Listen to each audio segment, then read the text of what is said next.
وما علينا إلا البلاغ المبين. ہماری ذمہ داری تو بس صاف صاف پیغام پہنچا دینا ہے. صدق اللہ العلی العظیم. معزز سامعین کرام، السلام علیکم ورحمۃ اللہ وبرکاتہ.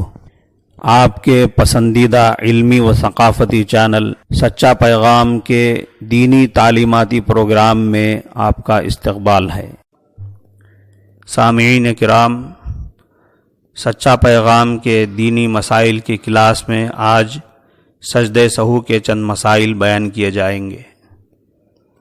پچھلی کلاس میں آپ سجدہ سہو کے اصول سن چکے ہیں. اب آگے سجدہ سہو کا طریقہ معلوم کرنا ضروری ہے.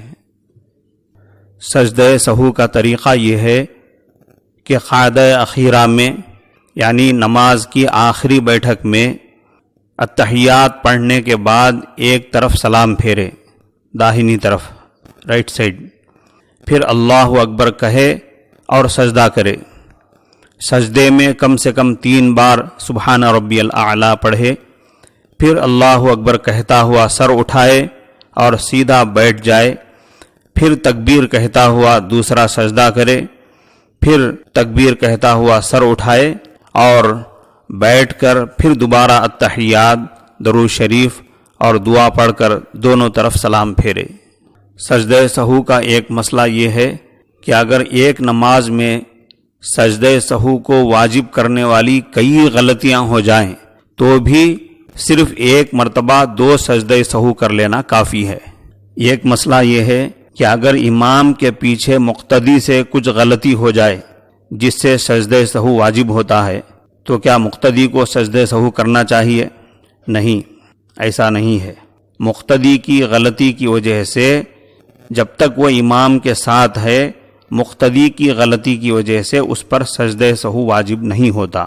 ایک مسئلہ یہ ہے کہ مسبوق کو اپنی باقی نماز پوری کرنے میں غلطی ہو جائے جس سے سجدہ سہو واجب ہوتا ہے تو وہ کیا کرے؟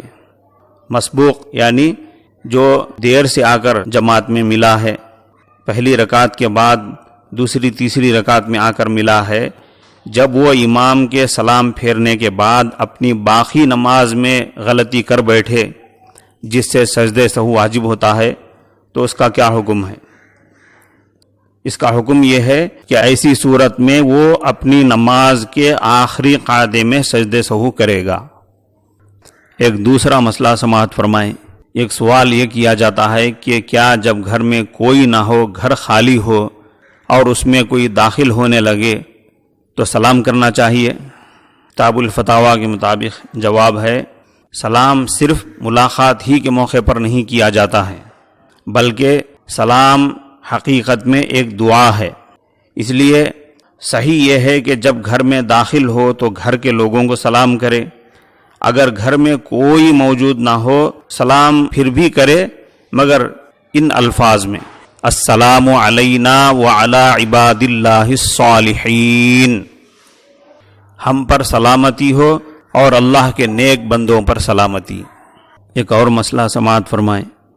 سوال یہ کیا جاتا ہے کہ کیا مصافحہ کے بعد سینے پر ہاتھ پھیرنا سنت ہے؟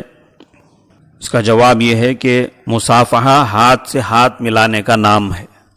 مصافحہ کے بعد سینے پر ہاتھ پھیرنے کا نہ حدیث میں کہیں ذکر ہے، نہ صحابہ کرام کے درمیان اس کا رواج رہا ہے، نہ فقہاء کرام نے اس کا کہیں تذکرہ کیا ہے. یہ مصافحہ کے بعد سینے پر ہاتھ پھیرنے یا سینے پر ہاتھ رکھنے کا رواج محض ایک غیر ضروری رواج ہے، اس لیے اس سے پرہیز کرنا چاہیے. بہرکیف سامعین کرام، اس مجلس میں اسی پر اکتفا کرتے ہیں. السلام علیکم ورحمۃ اللہ وبرکاتہ.